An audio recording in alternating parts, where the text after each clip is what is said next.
I parked my Civic at the gravel lot entrance of Acadia Marina. 10 minutes early for the interview. The car's frame settled with a creak when I cut the engine.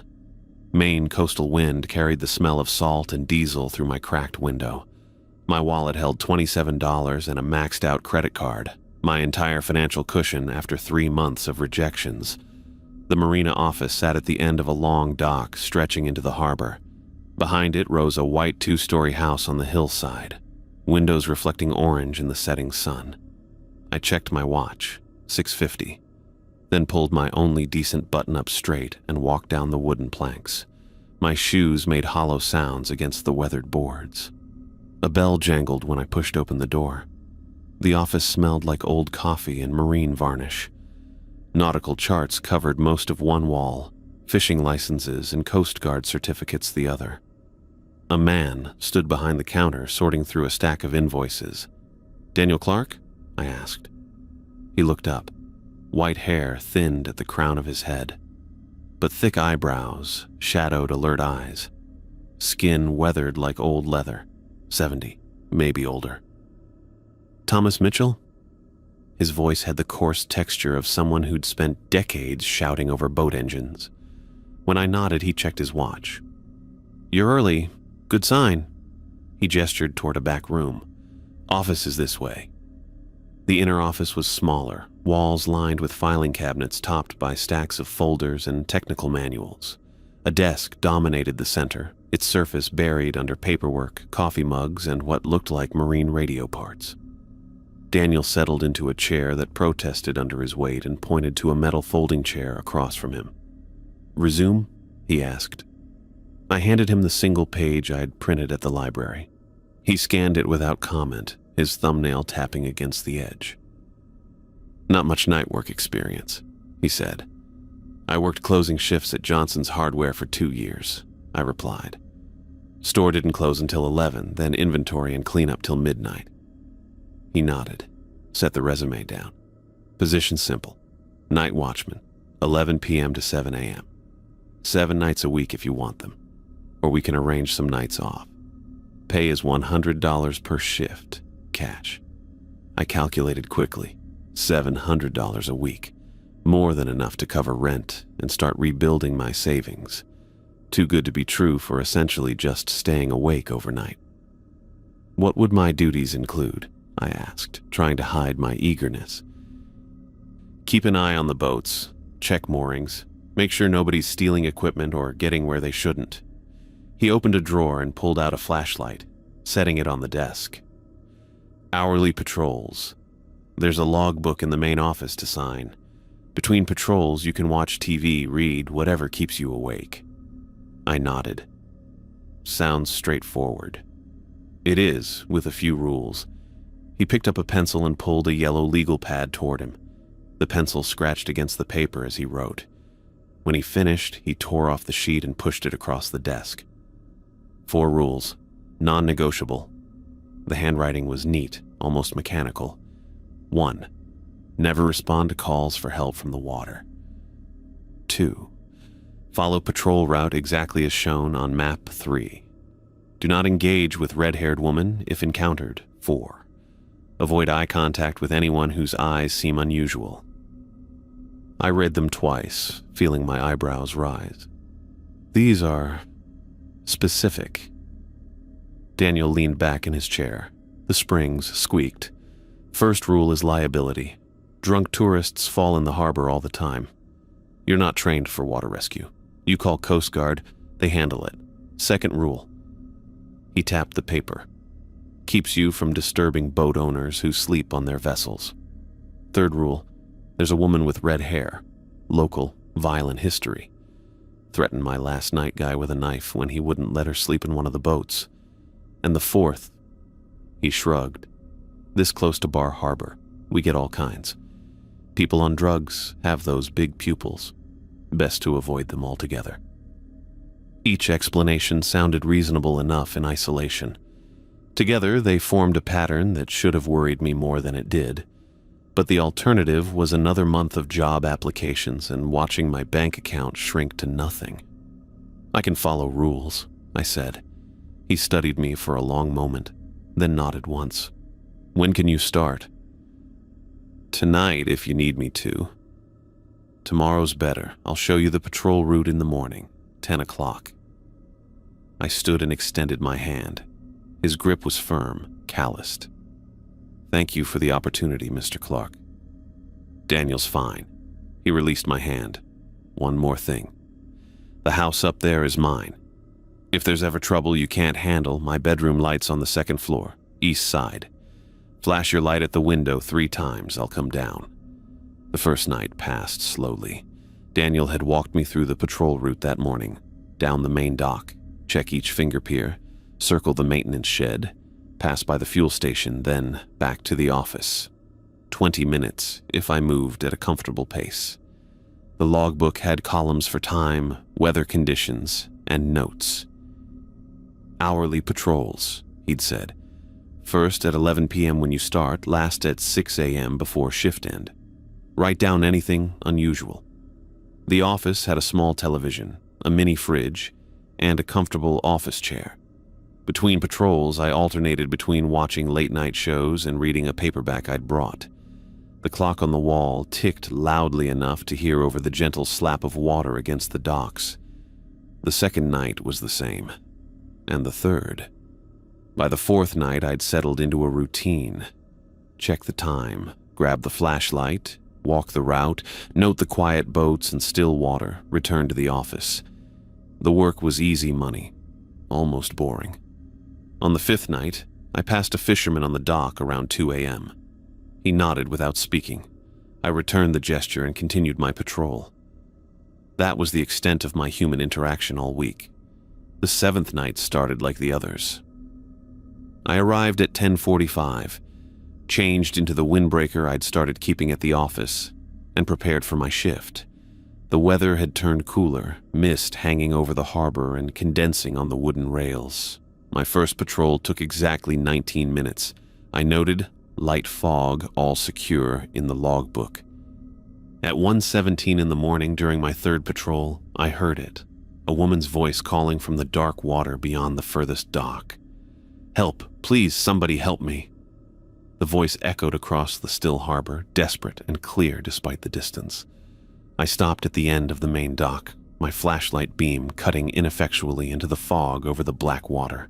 The first rule echoed in my head as loudly as the woman's cries. I'm drowning, please, anyone! I stood frozen, my hand tightening around the flashlight. Every instinct told me to help, to call back, to do something. But Daniel's rule was clear. Another cry rippled across the water, closer this time. I backed away 2 steps, then turned and walked quickly to the office. Inside, I picked up the phone and dialed 911. Coast Guard, Bar Harbor Station, I said when the operator answered. Possible person in distress in the water near Acadia Marina. After I hung up, I returned to the dock entrance but went no further. The cries continued, growing more frantic. I checked my watch repeatedly. 23 minutes later, the distinctive chug of a Coast Guard boat approached through the fog, searchlights sweeping the harbor in wide arcs. I raised my arm and flagged them down, pointing toward where I'd last heard the voice. The woman's cries had stopped the moment their engine became audible. You reported a person in the water? The officer's voice carried clearly over the idling engine. Yes, female voice calling for help from that direction, I called back, pointing southeast of the marina. The Coast Guard boat moved methodically through the area for 30 minutes, searchlight cutting through fog. Finally, they returned to where I stood. Nothing out there, the officer said. No boats reported missing persons either. I heard her clearly, I insisted, calling for help, saying she was drowning. The officer nodded, unsurprised. Happens pretty often. Sound carries weird over water, especially in fog. Could have been someone on shore or teenagers messing around. Maybe even a loon. They can sound human sometimes. I thanked him, knowing I hadn't mistaken a bird call for a woman's voice. The Coast Guard boat pulled away, leaving me alone again on the dock. In the office, I noted the incident in the logbook. My hand shook slightly as I wrote. For the rest of the shift, I left the television off, listening for any sound from the harbor. None came. Dawn arrived with relief. I watched the sun rise through the office window, turning the water from black to gray to blue. When Daniel arrived to relieve me, I hesitated before mentioning what had happened. "Heard someone calling for help from the water last night," I said, keeping my voice casual. "Called the Coast Guard like you said." Daniel looked at me for a long moment, his expression unchanged. "They find anything?" "No." He nodded once. "Good." Then, after a pause, "You did right, following the rules." I drove home in the morning light, replaying the woman's cries in my head. The desperation had sounded genuine. The Coast Guard's explanation made logical sense, but didn't feel right. As I pulled into my apartment complex, I realized I was already dreading the coming night's shift in a way I hadn't before. Sometimes a paycheck comes with costs you don't anticipate. I was about to learn exactly how high those costs could go. The woman's voice carried over the water again, clearer this time. "Please, I can't swim much longer." My hand hovered over the office phone. 15 minutes since the first cry. Each one sounded closer to shore. I'd already written distress call from water in the logbook with the time, 2:17, and my response followed protocol, called authorities. "Help me. Please, anybody." The desperate edge in her voice hit something primal in my chest. I stood up twice, paced the small office, and sat back down. Daniel's first rule seemed cruel now. Maybe there really was someone out there. Maybe the Coast Guard would be too late. I pressed my palms against the desk. A boat slipping its mooring, I told myself. A drunk tourist who'd missed the last water taxi, not my responsibility. The rules existed for a reason. The 911 dispatcher had sounded concerned when I called. "We'll contact the Coast Guard right away," she'd said, taking down the details of my location and the situation. 20 minutes passed by the wall clock's steady tick before I heard the deep rumble of the Coast Guard vessel. I grabbed my flashlight and windbreaker and stepped outside. The late October air bit through my clothes, dense with salt and the promise of rain. Fog had thickened since my last patrol, hanging in milky layers across the harbor. The searchlight swept methodically over the water's surface, creating moving shadows as it cut through the mist. I walked to the end of the main dock, careful to maintain my footing on the damp boards. The beam from my flashlight barely penetrated 20 feet into the fog. "Over here," I called, waving my light. The Coast Guard vessel adjusted course, its engine throttling down as it approached. A uniformed officer stood at the bow, hand resting on the gunwale. "Location of the distress call?" he asked, voice professional but lacking urgency. I pointed southeast. "That direction." Woman's voice. Started maybe half a mile out but sounded closer before you arrived. He nodded and spoke into his radio.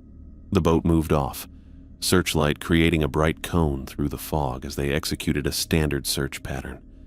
I stayed at the dock's edge, scanning the water nearest to me.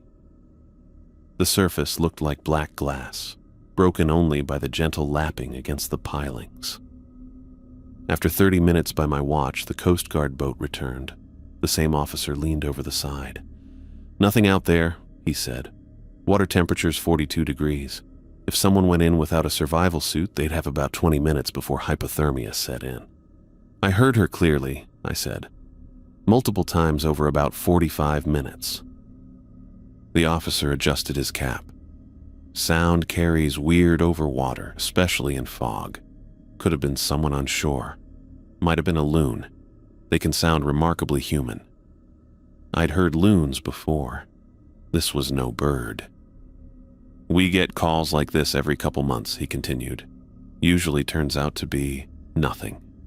I thanked him and watched the boat pull away, its running lights small red and green dots that disappeared into the fog. Back in the office, I added to my logbook entry, "Coast Guard search. Negative results." The clock read 3:10 a.m. The television's laugh track felt wrong after what I'd heard, so I turned it off. For the remainder of my shift, I kept the exterior lights on and checked the window between paragraphs of my paperback. The cries didn't return. Morning arrived with weak sunlight filtering through thinning fog. I completed my final patrol at 6:45 a.m., noting all secure in the log, despite the hollowness of the words. When Daniel arrived at 7:03, I hesitated before mentioning what happened. "Heard someone calling for help from the water last night," I said, keeping my voice level. "Called 911 like the rules say." Daniel hung his jacket on the hook by the door. His face remained impassive. "They find anything?" "No." He nodded once. "Good." Then, after checking the logbook, "You did right, following the rules." The certainty in his voice should have been reassuring. Instead, it left me with questions I wasn't sure I wanted answered. I slept poorly that day. My dreams filled with a woman's voice calling my name from somewhere I couldn't reach. By evening, I'd convinced myself I'd heard exactly what the Coast Guard officer suggested. Natural sounds distorted by water and fog. Nothing more. The next night started quietly. I arrived at 10:40 for my shift, checked the dock lines on the nearest vessels during my 11 p.m. patrol, and settled in with a fresh paperback. The fog had cleared, replaced by a sharp-edged clarity that often follows poor weather. Stars pinned the sky in cold patterns, and a 3/4 moon cast enough light to make the water gleam. My midnight patrol went smoothly. 1:15 rolled around, and I pushed away the memory of last night's cries as I began my rounds. The dock boards creaked beneath my boots, weathered wood silvered by moonlight. I followed the exact route Daniel had shown me: main dock, finger piers, maintenance shed, fuel station, then back. The temperature had dropped enough that my breath formed small clouds. Wind chimes on someone's sailboat rang softly from the outer mooring field. My watch showed 2:16 when I reached the fuel dock. One more checkpoint, then back to the office. I swept my flashlight across the still water, catching the reflection of mooring buoys like small, floating eyes. At exactly 2:17, the voice returned. "Help me, please." Weaker than yesterday, not shouting now, but pleading. Close to shore, perhaps 50 yards beyond the end of the dock. I flicked my flashlight off and waited, heart drumming against my ribs. I can't hold on much longer. Every instinct told me to call out, to run back for the life ring mounted on the fuel shed. Instead, I found myself walking slowly toward the voice, feet moving almost against my will. The dock ended in a small platform with cleats for transient vessels. I stopped there, straining to see through the darkness. Something pale broke the water's surface. A hand, maybe, an arm. Then more. A figure floated face up in the moonlight, 30 yards from where I stood. Female shape, long hair spreading around her head like dark seaweed. Her arms extended outward, making slow, circular motions that weren't quite right for treading water. I reached for the flashlight clipped to my belt, hands clumsy with cold or fear. The beam caught her fully, and several wrongnesses registered at once. Her skin was too white, almost luminescent. Her movements weren't desperate thrashing, but deliberate rhythmic patterns. And her face. She turned toward my light, eyes open, smiling. Our gazes locked for 3 endless seconds. Her smile widened into something that stretched too far across her face, revealing teeth that gleamed too sharply in the moonlight. Then she sank, not thrashing or gasping, but smoothly, deliberately, without disturbing the water's surface. No bubbles, no splash. Nothing but spreading ripples that caught the moonlight like silver coins. I backpedaled, nearly tripping over a coiled rope. My heel caught the edge of the dock, and I windmilled my arms to keep from falling backward. By the time I regained my balance, I was already running, boots loud against the wooden planks. Back in the office, I slammed the door and twisted the deadbolt. My breath came in shallow bursts that fogged the window as I peered out at the harbor. Nothing moved on the water's surface.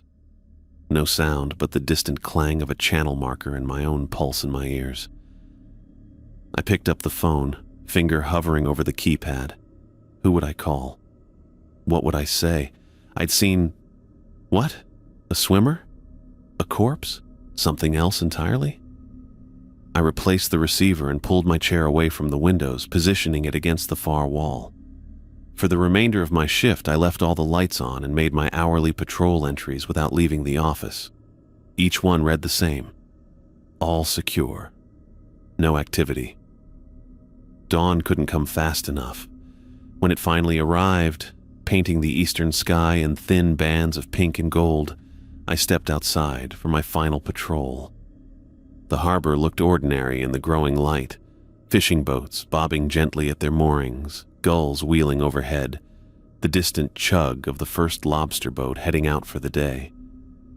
But I couldn't shake the image of that smile or the unnatural way she'd sunk beneath the surface.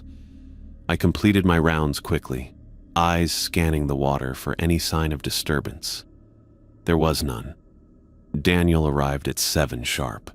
I didn't mention what I'd seen. Something told me he already knew, and I wasn't ready for whatever explanation he might offer.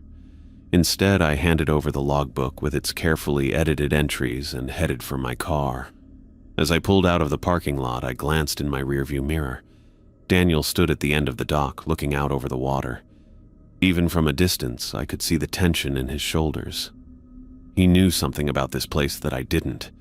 Something contained in those 4 simple rules that suddenly didn't seem arbitrary at all. I should have quit that morning. Should have found another job, no matter how desperate my finances. But $700 a week kept me coming back, and I told myself there had to be a rational explanation. Natural phenomena, trick of the light, exhaustion playing tricks on my mind. I was wrong, of course. The harbor held secrets darker than I could imagine, and I was about to learn exactly what they were. I adjusted my shift pattern the following night. Instead of starting patrols on the hour, I pushed everything back 60 minutes. The woman in the water had appeared at exactly 2:17 for 2 consecutive nights. Moving my schedule meant I'd be safely in the office during that window. My watch read 11:58 when I began my first patrol. The temperature had dropped to the low 30s overnight, leaving a thin skin of frost on the dock railings. Each board creaked under my weight, the sound sharper in the cold air. I kept my flashlight beam low, sweeping it in methodical arcs across the weathered planks. The marina felt emptier than usual.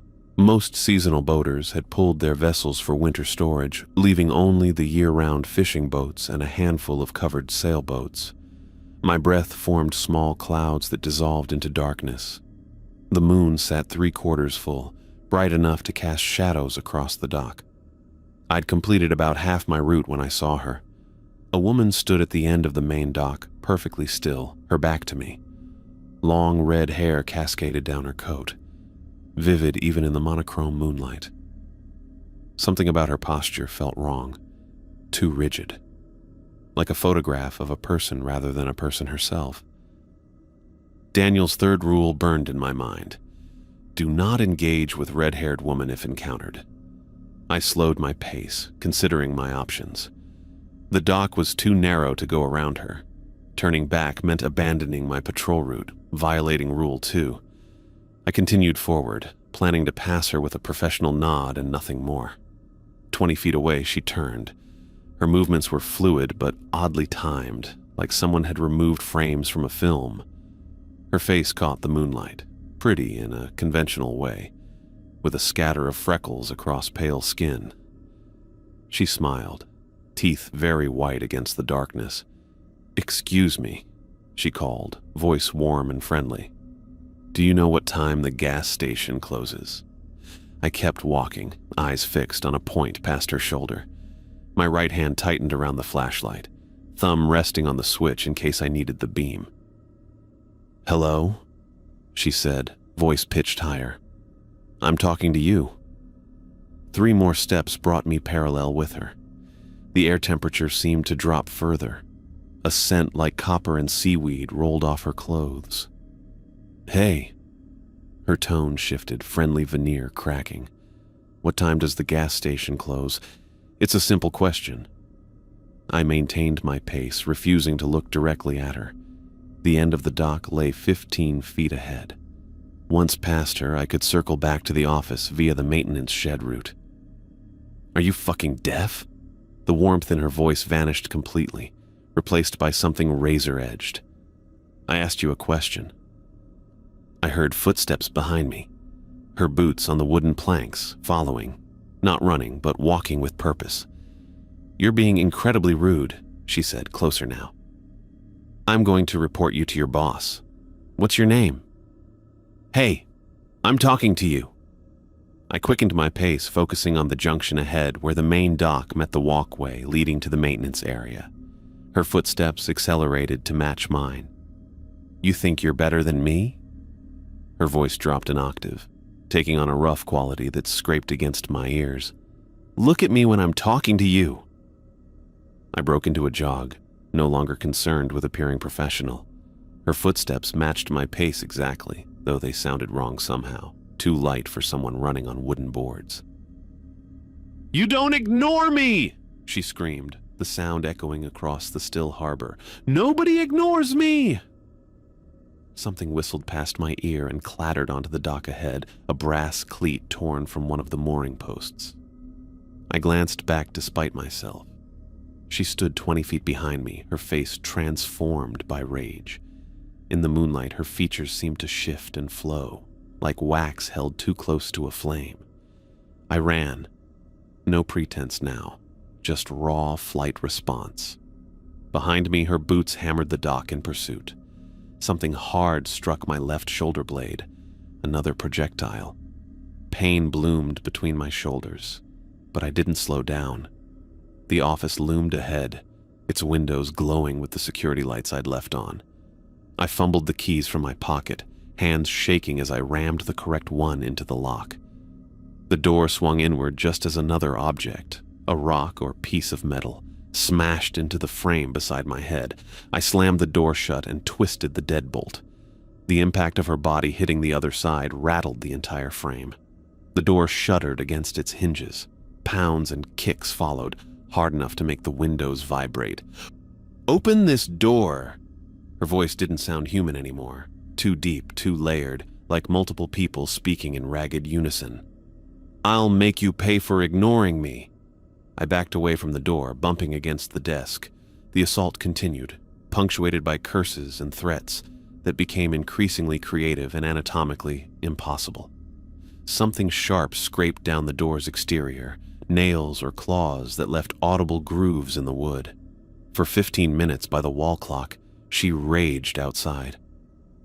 I stood motionless, eyes fixed on the door, phone clutched in my hand but uncertain who to call.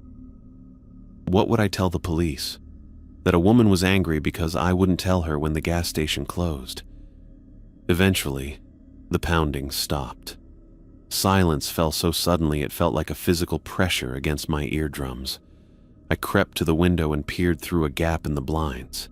She stood in the parking lot, perfectly still again, face turned toward my window.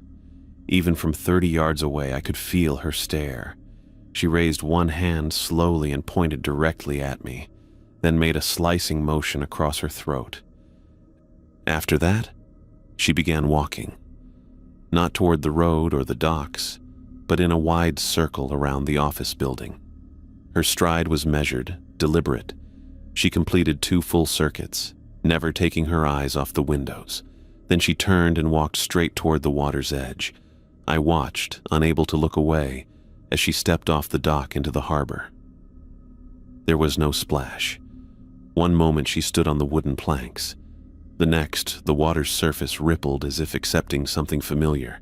My hands trembled as I pulled out my phone and dialed Daniel's number. 4 rings, then voicemail. "Daniel, it's Thomas," I said, my voice sounding foreign to my own ears. "There was a woman with red hair on the dock tonight. I swallowed hard. She wanted information. When I didn't answer, she followed me, through things, Hit the door for 15 minutes straight. I paused, debating how much to share.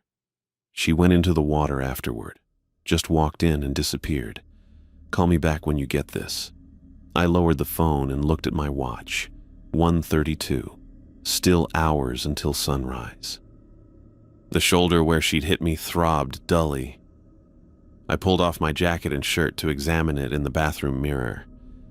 An angry red welt had already formed, with a small puncture at its center, where whatever she'd thrown had broken the skin. I cleaned it with soap and water, then covered it with a bandage from the first aid kit under the sink. Back in the main office, I pulled the chair away from the windows and positioned it against the far wall. For the remainder of my shift, I recorded all secure in the logbook at hourly intervals without conducting a single patrol. Some rules, I was learning, protected you from far more than liability issues or knife-wielding locals. The question was whether I'd live long enough to understand exactly what those rules were keeping at bay. I found Daniel's note folded under the office door when I arrived at 10:45 that night. The small slip of paper had been torn from the same yellow legal pad where he'd written the 4 rules my first day. You did the right thing. Trust the rules. 8 words in Daniel's blocky handwriting. No signature needed. I slipped the note into my pocket, strangely reassured by this small acknowledgement. At least I wasn't imagining things. At least Daniel knew something about what was happening here. The wall clock read 11:12. I checked the logbook entries from the day shift, routine maintenance notes, a fuel delivery, 2 transient vessels that had departed before sundown. Normal Marina business that made the events of the past 2 nights seem distant, almost imaginary. My first patrol started at midnight. I'd adjusted the route to keep me within sprinting distance of the office at all times. The thermometer mounted outside the window read 29 degrees, cold enough that my breath formed clouds that hung in the still air before dissipating. Frost had already formed on the dock railings, turning the metal white under my flashlight beam. Something felt different about the marina tonight. The usual harbor sounds, water lapping against hulls, the distant clang of mooring chains, wind through rigging, seemed muted, as if heard through cotton. Even my footsteps on the wooden planks landed with a deadened thud, instead of the usual hollow echo. The sky had cleared completely, stars sharp as pinpricks above. No moon yet. It would rise later, according to the tide chart posted in the office. I followed my modified route, keeping the office building in sight as I checked the nearest finger piers. The stillness felt wrong. No wind, no waves. The harbor's surface lay flat as polished stone, reflecting the stars in perfect mirror image. Twice I stopped to listen, hearing nothing but my own breathing and the soft click of the flashlight switch as I adjusted my grip. I reached the fuel dock at 12:22. One more section to check, then back to the safety of the office. My flashlight beam swept across the weathered planks, catching a pair of boot heel marks that hadn't been there during yesterday's patrol. Someone had visited the fuel dock recently, leaving scuffs in the thin layer of frost. A movement at the dock's end caught my attention, a shadow shifting against the greater darkness beyond. I raised my flashlight, ready to announce myself as security, when I made out a human figure sitting at the far end of the pier, legs dangling over the edge, back to me, shoulders hunched slightly as if relaxed. Must be one of the local fishermen, I thought. They sometimes came down at odd hours to check their boats or prepare for early departures. I'd encountered a few during previous shifts. Taciturn men who nodded acknowledgement but rarely spoke. "Evening," I called, keeping my voice professional. "Just doing my security rounds." The figure didn't turn immediately. Something about its stillness raised the hairs on my neck. I took another step forward, duty overriding instinct. "Sir, everything all right out here?" The head turned then, a motion too smooth to be natural, like a machine designed to approximate human movement, but not quite succeeding. The face remained in shadow, features indistinct except for a crescent of reflected light where the eyes should be. "Beautiful night for a swim," the figure said, male voice, but wrong somehow, pitched slightly too high, with an undertone like metal grinding against metal. I stopped 15 feet away, suddenly remembering Daniel's 4th rule: avoid eye contact with anyone whose eyes seem unusual. The figure stood in one fluid motion, turning to face me fully. My flashlight beam caught him straight on, and my stomach dropped. His eyes were enormous, taking up nearly half his face, reflecting my light with an unnatural silver sheen like a deer caught in headlights. No pupils, just mirrored discs that threw my light back at me with increased intensity. His mouth stretched into a smile that revealed too many teeth, each one pointed like a small knife. "Join me?" he asked, extending one hand toward me. His fingers looked too long, the joints positioned wrong. "The water's perfect tonight." I stepped backward, keeping the light trained on him but avoiding those mirror-like eyes. "No thanks. Just finishing my patrol." "It'll be fun," he insisted, voice dropping to a whisper that somehow carried clearly across the distance between us. "Everyone's waiting down there. The woman with the pretty red hair asked for you specifically." My back foot slipped on a patch of frost, nearly sending me sprawling. I caught myself on a piling, heart hammering against my ribs. "I really need to finish my rounds," I said, continuing to back away. "Enjoy your evening." His smile widened impossibly, splitting his face almost ear to ear. "We'll see you soon enough, Watchman. Rules can only protect you for so long." I turned and walked quickly toward the main dock, fighting the urge to run. My boots struck the wooden planks with dull thuds that seemed too quiet in the unnatural stillness. Behind me I heard nothing, no footsteps, no splashing, no movement at all.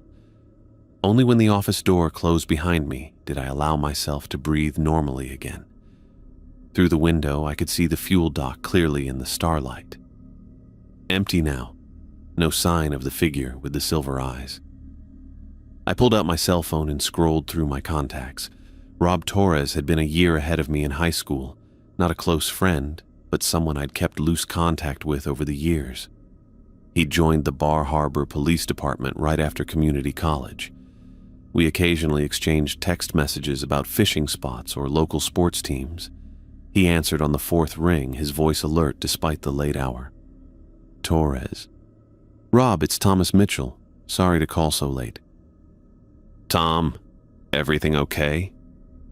Professional concern, but with the undertone of familiarity. "I'm working security at Acadia Marina, and there's someone suspicious hanging around the fuel dock. Might be nothing, but..." I hesitated, unsure how to describe what I'd seen without sounding unhinged. "Want me to swing by?" "I'm on patrol tonight.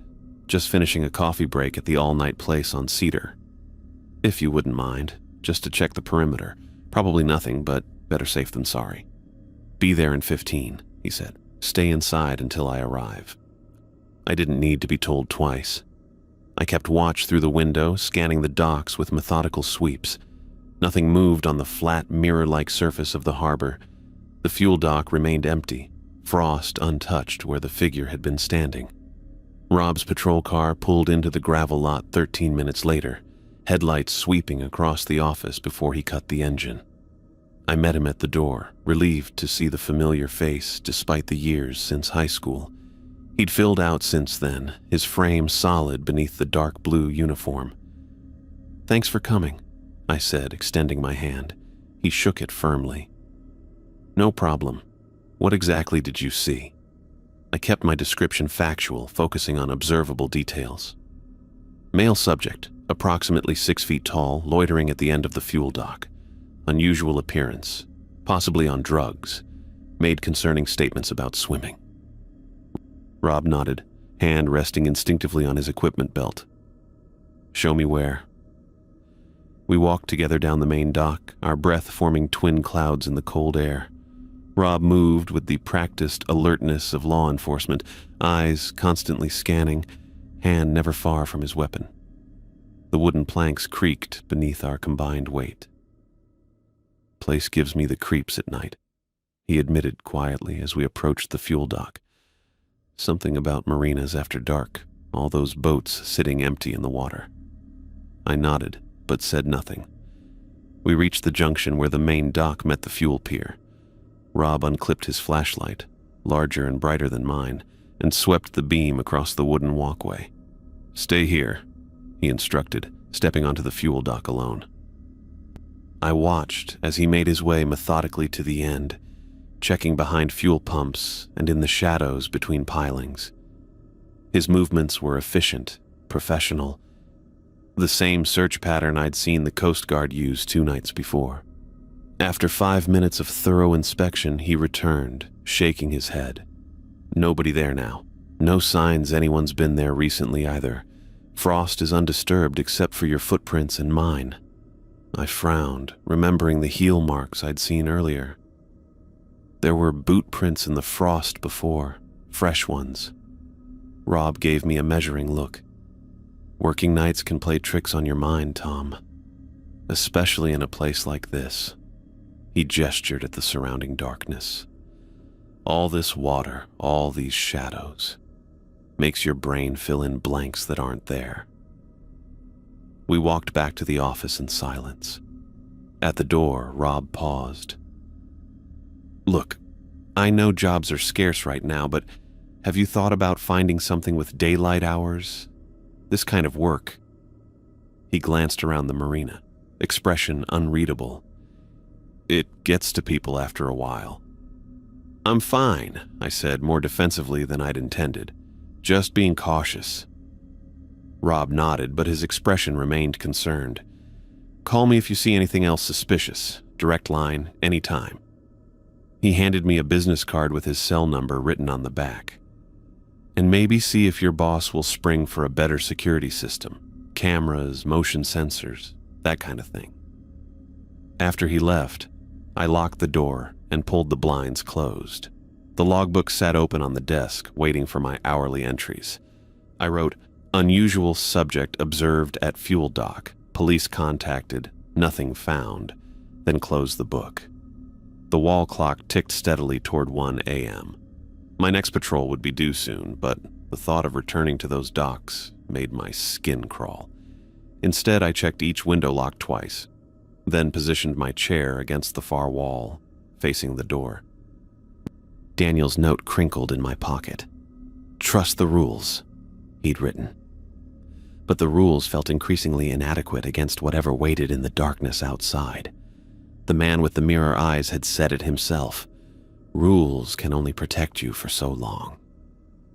The rest of my shift stretched before me, 7 more hours until dawn. I stared at the phone, wondering if I should call Daniel. But what would I say? That I'd seen a man with impossible eyes who knew about the woman with red hair? That both of them seemed to be watching me, waiting for me to break the rules that kept them at bay? Instead, I opened my book and tried to focus on the words, keeping one ear tuned to any sounds from outside. But the marina remained utterly, unnaturally silent, as if holding its breath for whatever might come next. I hadn't slept all day. The blinds in my apartment couldn't block enough sunlight to fool my body into thinking it was night. Every time I drifted off, I'd jerk awake seconds later, convinced someone was watching me. By 7 in the evening, I'd given up entirely and made a pot of coffee strong enough to strip paint. The drive to Acadia Marina felt longer than usual. My headlights caught patches of early November frost already forming on the roadside grass. The temperature gauge on my dashboard read 31 degrees. The heater in my Civic worked overtime, but couldn't quite keep up with the cold air seeping through worn door seals. I arrived 20 minutes early and parked at the far end of the gravel lot, keeping the engine running while I gathered my resolve. The marina looked deceptively normal. Security lights casting yellow pools on the dock, boats gently rocking at their moorings, the office windows glowing with warmth. Normal until you knew what to look for. At 10:45, I killed the engine and made the walk to the office. Each step on the gravel sounded unnaturally loud in the still air. I unlocked the door quickly, stepped inside, and secured the deadbolt behind me. The night shift logbook sat open on the desk, yesterday's entries staring back at me. I'd skipped the 2 a.m. and 3 a.m. patrols entirely, marking them as completed, regardless. Those weren't lies I could maintain forever. Daniel would notice eventually, if he hadn't already. I positioned my chair away from the windows, made fresh coffee, and checked my watch. 11:17. First patrol would start at midnight, assuming I could force myself out the door. The coffee machine gurgled and hissed as it finished brewing. I poured a cup and wrapped both hands around it, absorbing the warmth. My left forearm still showed 4 small crescent marks where the red-haired woman's nails had dug into my skin. Not deep enough to break skin, but the bruises had darkened to a purple blue overnight. Time passed with excruciating slowness. I checked and rechecked the office door's deadbolt, tested the windows to confirm they were locked, placed my flashlight, phone, and keys in precise positions on the desk where I could grab them instantly. At 11:58, I stood and put on my jacket. The first patrol couldn't be avoided without risk of Daniel discovering I wasn't doing my job. I'd take the shortest possible route, main dock only, no branches or extensions, keeping the office in sight at all times. The night air hit my face like a slap when I stepped outside. 27 degrees according to the thermometer mounted by the door. Stars glittered overhead in a cloudless sky, and a half-moon cast enough light that I barely needed my flashlight. The wooden planks of the main dock creaked under my boots. 50 yards out, then 50 yards back. 5 minutes at most.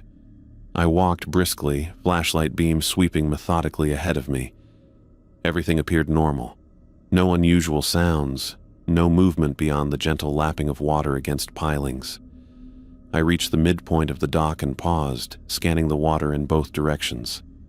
The moonlight created a bright streak across the harbor's surface, illuminating a line of mooring buoys that stretched into the distance. Nothing seemed out of place. That's when I smelled it. Copper and seaweed. The same scent that had surrounded the red-haired woman the night before. I turned slowly, flashlight raised. They stood 20 feet behind me, blocking my return path to the office. The red-haired woman wore a dark peacoat that reached her knees. Her hair caught the moonlight, glowing like burnished copper. Beside her, the man with the strange eyes wore what looked like a fisherman's rubber overalls, too large for his frame. Both stood perfectly still, watching me with identical expressions of patient interest. "Evening," the woman called, her voice pleasant and ordinary. "Beautiful night, isn't it?" I said nothing, calculating distances and options. The dock was 8 feet wide, too narrow to go around them. Behind me lay another 30 yards of main dock before it ended at open water. No exits, no alternate routes. "I wanted to apologize for yesterday," she continued, taking a small step forward. Her movements seemed more natural tonight, less mechanical. "I was having a terrible day and I took it out on you. That wasn't fair."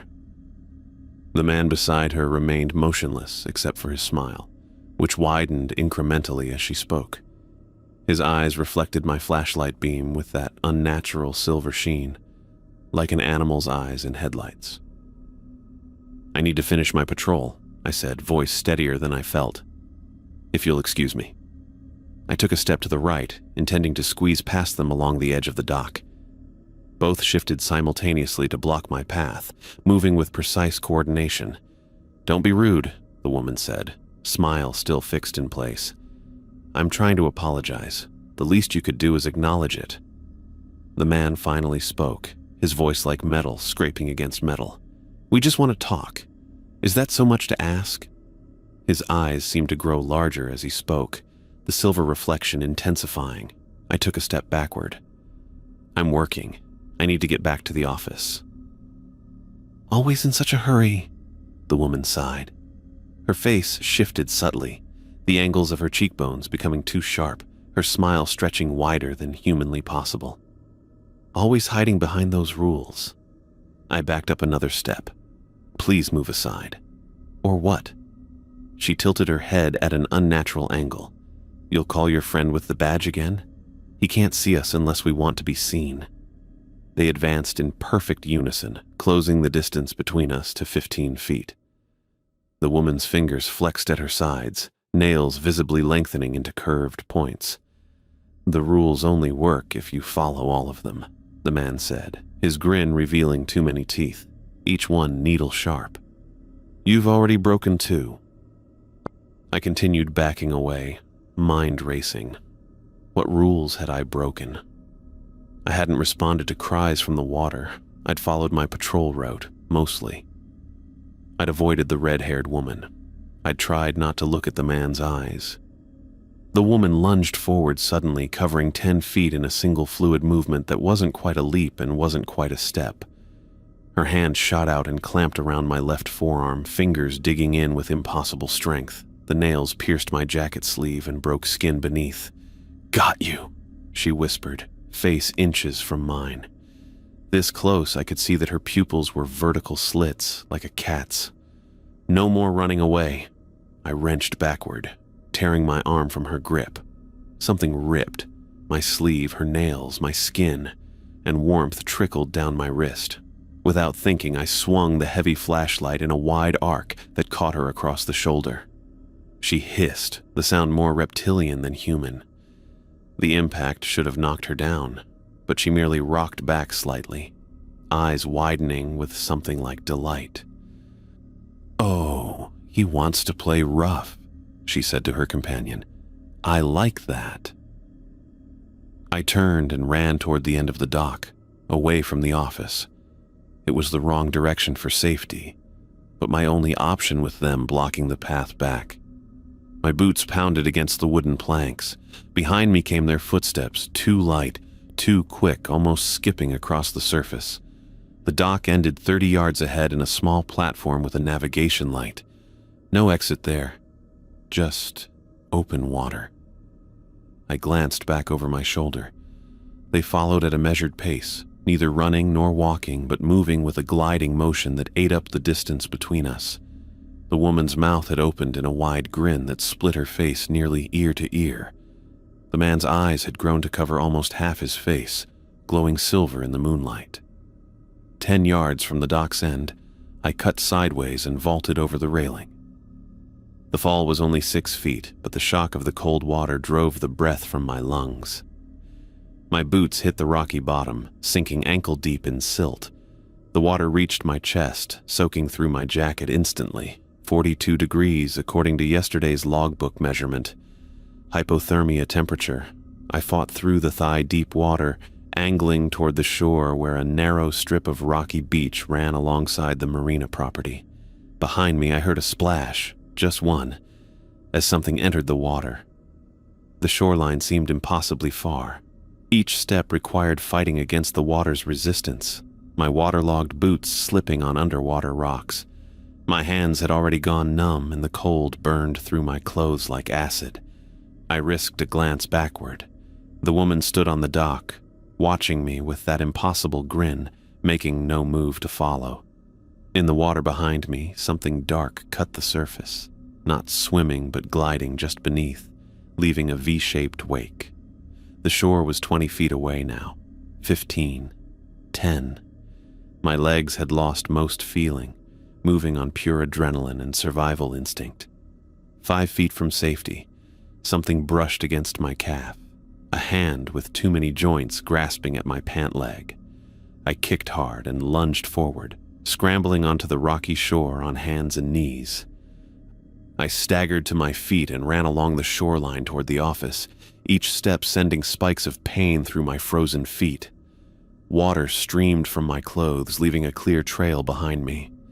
The gravel parking lot appeared ahead, then the side entrance to the office.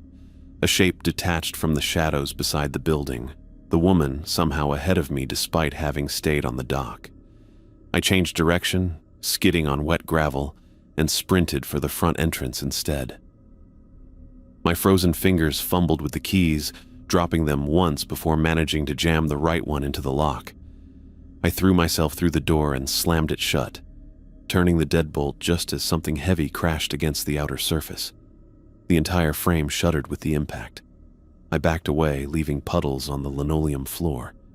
Through the window, I saw them both outside, the woman directly in front of the door, the man circling toward the side of the building. They moved with predatory patience, unhurried but relentless. "Let us in, Thomas," the woman called, her voice muffled but perfectly audible through the glass. "We just want to talk."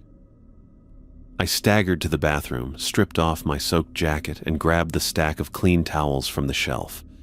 My hands shook violently as I tried to dry myself. The cut on my arm had stopped bleeding, leaving a streak of pink-tinged water down to my wrist. Something scraped against the side window, fingernails or claws dragging across the glass. I wrapped a towel around my shoulders and moved away from the windows, positioning myself against the back wall where I couldn't be seen from outside.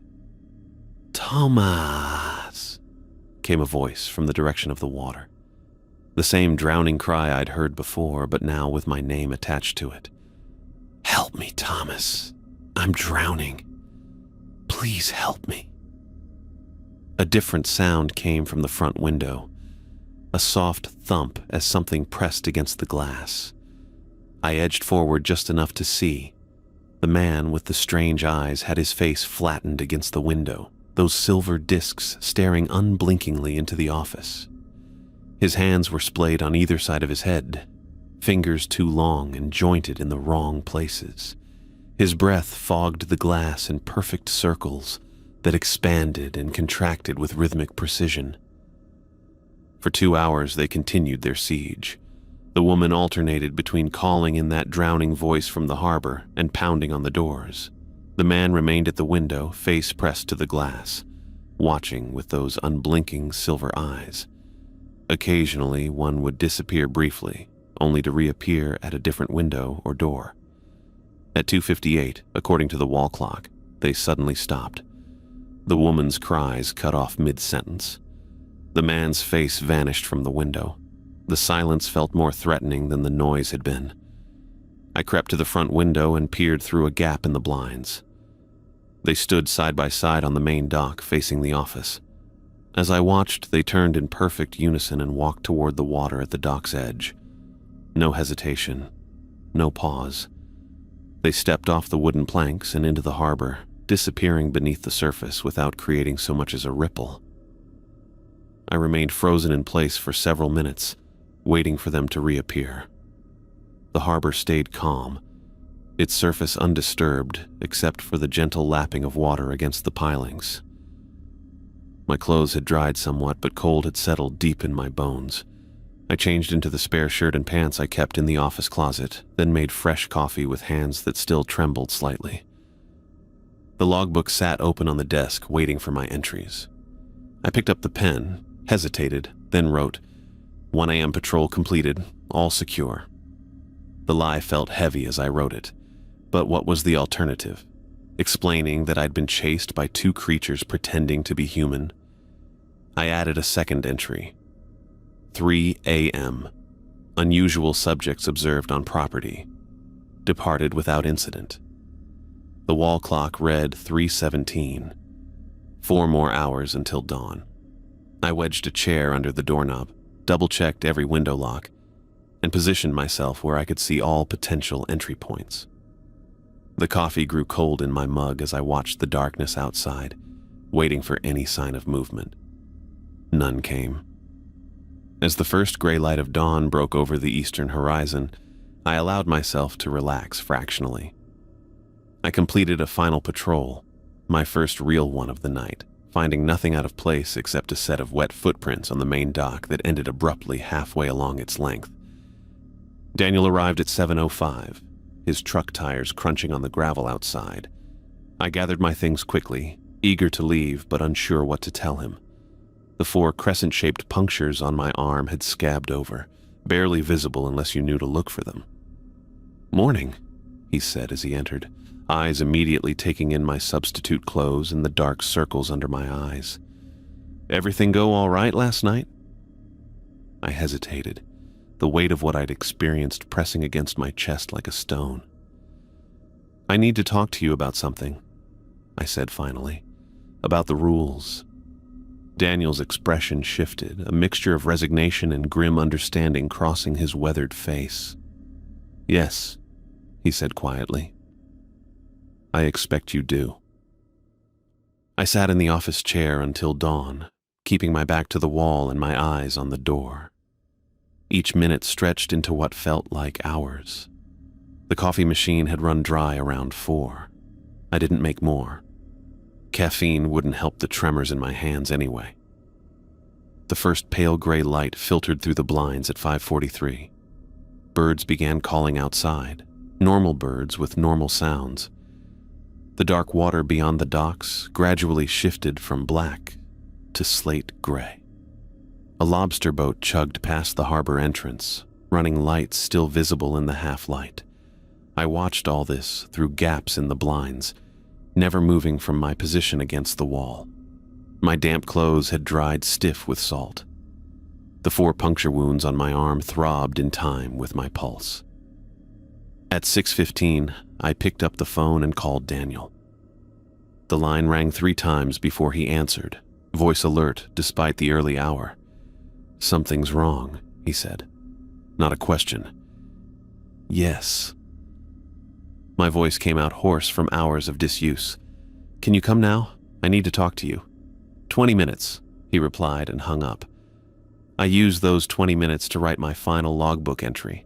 All secure at dawn, no further incidents. The pen shook in my grip, making the words jagged across the page. Daniel's truck pulled into the lot at 6:37.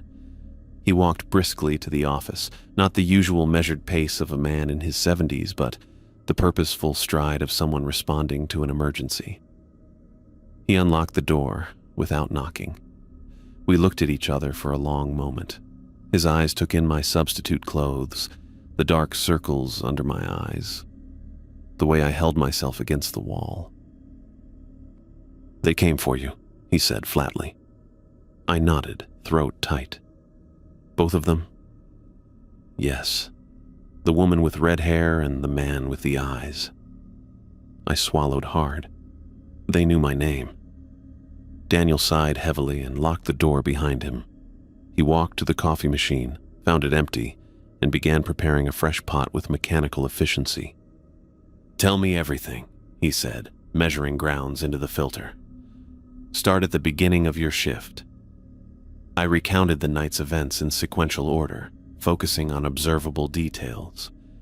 The way they had blocked my path on the dock, the woman's nails lengthening into claws, my escape into the harbor waters, their siege of the office, how they had vanished beneath the water's surface without a ripple.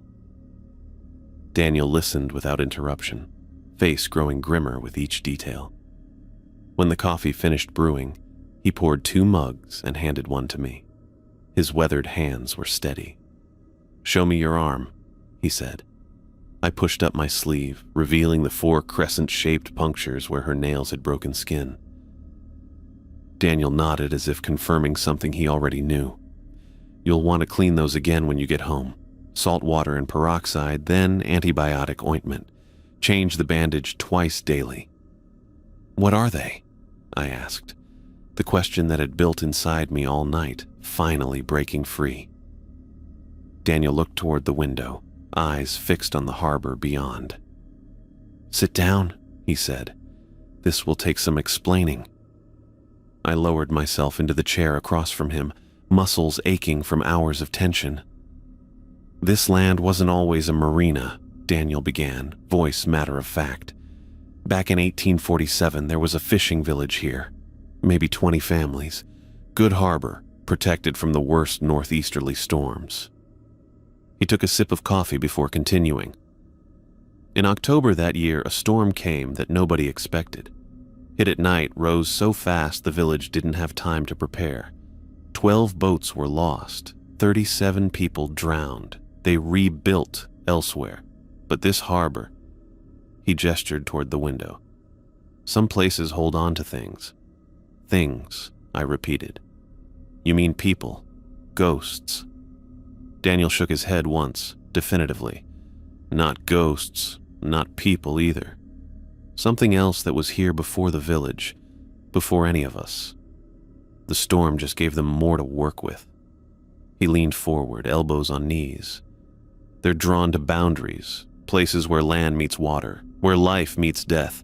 They feed on attention, on interaction. Every time someone acknowledges them, responds to them, they get stronger. The coffee tasted bitter in my mouth. The rules. Yes, Daniel nodded. The rules aren't arbitrary. They're protection. Don't respond to calls from the water. That's how they lure you in. Follow the patrol route exactly. It was mapped to avoid their strongest areas. Don't engage with the red-haired woman or the man with strange eyes. They're the most dangerous, the ones who've learned to mimic humans most effectively. You said they feed on interaction. I set my mug down carefully. What happens if someone gives them what they want? Daniel's expression darkened. Before I took over as night watchman, there was a college kid working summers. Nice boy, studying marine biology. One night in July, he heard someone calling for help from the water. He took the Marina dinghy out to investigate. Daniel paused. They never found his body, just the empty boat, drifting near the harbor entrance at dawn. I thought about the desperate cries I'd heard my first week. How close I'd come to breaking that first rule. I've been the night watchman here for 20 years, Daniel continued. Kept the rules, kept myself safe. Barely, some nights. But my wife passed last spring. And at 72, he shrugged. These old bones can't handle the night shift anymore. So you hired me, I said, the pieces falling into place, without telling me what I was really guarding against. Daniel met my eyes without flinching. Would you have believed me? If I'd told you the truth during that interview? I couldn't honestly say yes. I did what I could, he said. Gave you the rules. They've kept me alive 2 decades. They would have kept you safe too if you'd followed them all. A flush of anger warmed my face. I did follow them. Did you? Daniel's gaze was steady. You skipped patrols. You marked them completed in the logbook, but you didn't do them, breaking the second rule about following the route exactly. The lie I'd written in the logbook stared back at me from the open page. I had no defense. And last night, when the man spoke to you, you looked at his eyes, didn't you? Even for a moment. I swallowed hard, remembering the silver discs reflecting my flashlight beam. Maybe. I don't know. It happened fast. Daniel nodded. That's all it takes. A single glance, a moment of direct engagement. They've got your scent now, and they won't easily let it go. We sat in silence for several minutes, the only sound the gentle ticking of the wall clock and the distant cry of gulls outside. The harbor had fully awakened now, sunlight sparkling on the water's surface as if nothing horrific lurked beneath. I'm giving you a choice, Daniel said finally. 2 options. I waited, hands clasped tightly around my coffee mug. First option, you walk away. I'll pay you for 2 weeks. $1,400 cash. You leave today and never come back to this marina. Not ever, for any reason. If you stay away, they won't follow you. And the second option? You stay. Continue as night watchman, but with full knowledge of what you're facing. I'll increase your pay to $150 per night. An extra $50 each shift, $350 more per week. Enough to catch up on my overdue rent. Maybe even start paying down my credit card debt. If I stay, I said carefully, will they keep coming for me? Daniel's expression was grave. They'll test you. Push at the boundaries. Try to make you break the rules again. But if you're vigilant, if you follow every rule precisely, he spread his hands. I survived 20 years. Barely, I echoed his earlier word. Some nights. He didn't contradict me. I stood and walked to the window, looking out at the marina in morning light. The boats bobbed gently at their moorings, serene and ordinary. Fishermen moved about their vessels, preparing for the day ahead. A harbor seal surfaced briefly near one of the outer buoys, sleek head glistening before disappearing again. $1,400 would cover my rent for a month, maybe stretch to 6 weeks if I cut every possible expense. Then what? Back to sending out resumes, competing against hundreds of other applicants for every entry-level position. But $150 a night meant $750 per week, $3,000 per month, all in cash. Financial breathing room I hadn't had in years. All I had to do was spend 7 hours each night in a place where things that weren't human waited in the darkness, watching for me to make a mistake. "Can I ask you something?" I turned back to Daniel. "Why keep this place open at all? Why not sell the marina?